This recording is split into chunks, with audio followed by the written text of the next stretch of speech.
Hey, so this is going to be based off of a conversation that I had recently with Senna. I hope it's okay, Senna, that I'm mentioning this. Um, Senna is interested in Socionics Model G, and I had a little talk with her about it. Also, Mitchell is apparently a really good expert. So if you want to know more about Model G, you can go bother Mitchell. I'm sure he'll be fine with it. Um, uh, but um, but yeah, so what we talked about Model G, I found something really interesting there that sort of sparked a. This is going to be a consumer report, by the way. So it sparked a kind of long thought process, um, and I think it's actually an interesting thing to share. So that's why I'm doing it. Um, so basically, Model G has problems. Senna admitted to it as well, right? That like the way they cut the cake is, most people are going to fall on the piece where you're in the beta quadra, and they're either going to be an ENFJ or an ISTP, right? Obviously, they use different letter combinations, but I'm doing it here because I'm kind of aware of my audience, right? So like that's a big problem. But the interesting thing, there's a lot of nuance with the subtypes, right? And so when I dove into the subtypes, when we started talking about the subtypes, the motivation for them was interesting, and it's something that I feel that an objective typology is lacking, right? And what what the subtypes actually are, is actually quite correct, right? And it's like, it's looking at how do we view ourselves subjectively, right? That's his subtype, right? So how do we view ourselves when we're with others, and how do we view ourselves when we're alone, right? And obviously he has a way to divide that cake as well. And I don't want to get into the way he divides the cake. It's an interesting way as well. But just to spark the discussion and the question, we're so considered in some kind of objective typology, one that everyone can see. We're not looking at how the person sees themselves subjectively, right? And how we see ourselves subjectively does really influence our personality, right? And the reason why it's not, I don't know, maybe not useful or not helpful, I don't want to say those words, but more like that, like not utility based, is that it can change, right? We can change the way we perceive ourselves, right? But are there things that stay consistent throughout our lives, right? And that's, if the people, I'm going to get to where people might pick up on something, but I'll get to that in the thought process later. But like the first thought process is this: it's like, yeah, like, are you someone who sees themselves through the lens of Enneagram, for example, is going to have a different personality than someone who doesn't, right? Even if they're the same type, they went through all the same experiences, they know Enneagram, they see themselves through that lens, or they see themselves through others through that lens. And the other thing is, like, how do you see yourself in Enneagram? Do you see yourself as like, this can work with any typology, right? Are you actually like, I don't know Enneagram too well, but like, are you actually like a 9-wing 8, and you just see yourself as a 5-wing 4, right? That will influence you. Or are you a 9-wing 8 and you see yourself as a 9-wing 8, right? And the question is, okay, wait a minute, are we delusional in how we see ourselves? Maybe, it's possible, but we all see ourselves in different ways. We might not even see ourselves through typology, right? People don't know typology exists, and they see themselves in a certain light. They see themselves in a certain way. And based on how you see yourself, it does affect your personality, it does affect who you are, right? And so we're kind of very ignoring and dismissing of the subjective element of a personality system. We're just only really looking at an objective element that we're, I think, missing a big part of who people are, right? So for example, I was typed objective personality as having sleep last, but I still see myself as being sleep first, right? On a subjective level, right?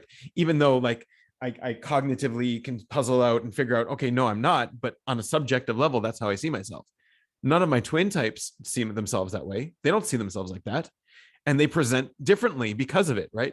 They present differently as a personality because they see themselves in a different way. And and is it wrong that I see myself that way? Is it not objective? Am I delusional by seeing myself that way? Well, maybe not, right? Maybe I'm not understanding the terms, or maybe, something else might be going on, or maybe maybe that's a part of my personality itself, the way I see myself, and that's okay. That's acceptable, right? And so going down this little bit of a rabbit hole, being like, okay, so, is there this subjective element? Is there like, how do I see myself with other people, and how do I see myself or not even with other people. How do I see myself in an objective light? How do I see myself? And how do I see myself when I'm with myself in a subjective light, right? And we all have those two perceptions of ourselves. And so going down that rabbit hole, I was like, wait a minute, isn't this just sleep, right? Isn't just how you see yourself subjectively your sleep process? And like, what's consistent about you? That's sleep. What changes about you? That's sleep. How are you tracking that? That's all sleep, right? And it's like, okay, wait. So if there's a subtype to sleep, is there a subtype to the other animals? And yes, right? So I mean, subtypes to consume, like what are you consuming, right? If you're a twin type, but your twin type likes heavy metal and someone likes hip hop, or someone's into like depending on what you're consuming, right? Are you very selective in your consume? Are you very broad in your consume, right?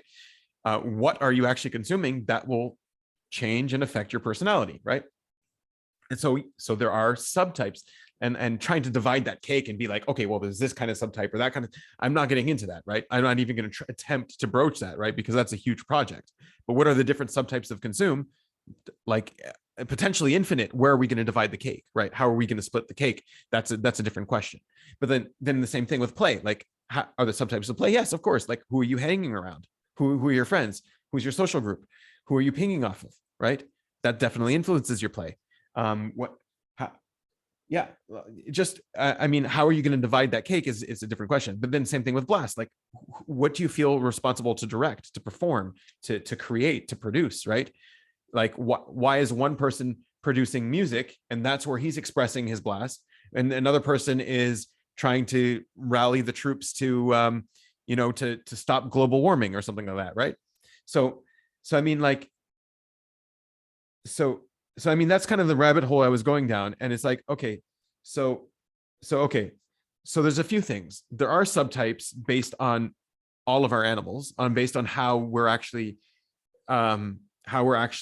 performing those animals, right? Even if it's savior or demon, there's still a way to find that subtype.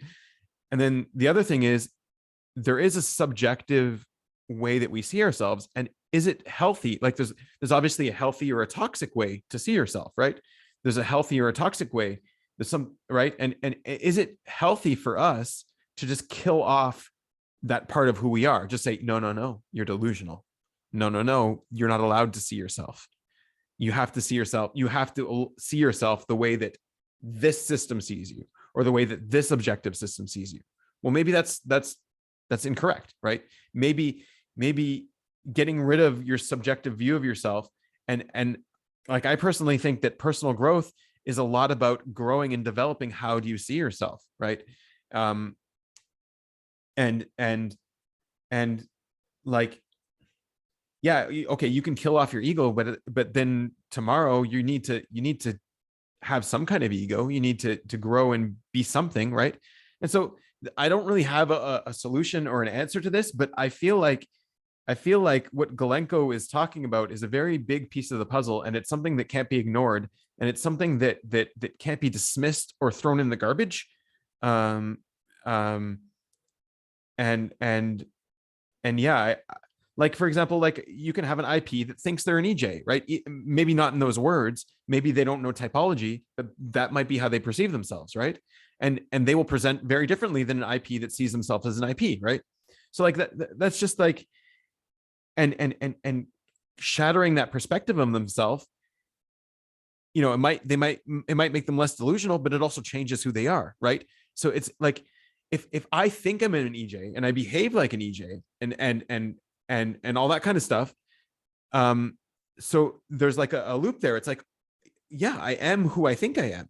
There is an aspect of I am who I think I am, and there is an aspect if suddenly I stop thinking I'm this, then I'll stop being this, and I'm changing my personality, right? I'm affecting.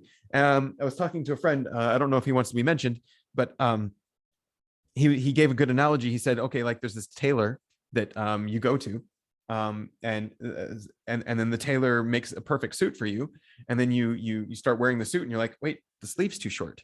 The suit isn't fitting me, right? And the analogy is for typology. So it's like, okay, the suit's not fitting me. Like, I went to this tailor and he's telling me this is the right suit. He made a perfect suit for me, but it doesn't fit. One arm is too short. And so the tailor comes back and he's like, well, let's fix your arm, like, pull your arm in a little bit, then the suit will fit. And so like you're adjusting yourself to fit this little typology. And then what happened? You're changing who you are, right? So and so in a way, this is kind of like what we're doing with typology. It's like, oh, wait a minute, am I changing myself to fit this typology?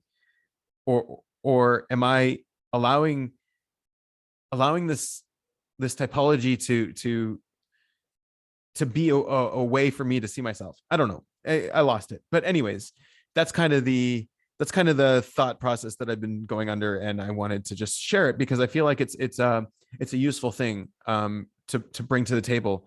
I feel like there is a subjective element to personality, and ignoring that might actually be even dangerous. So anyways, that's my take. Have a good one, everyone.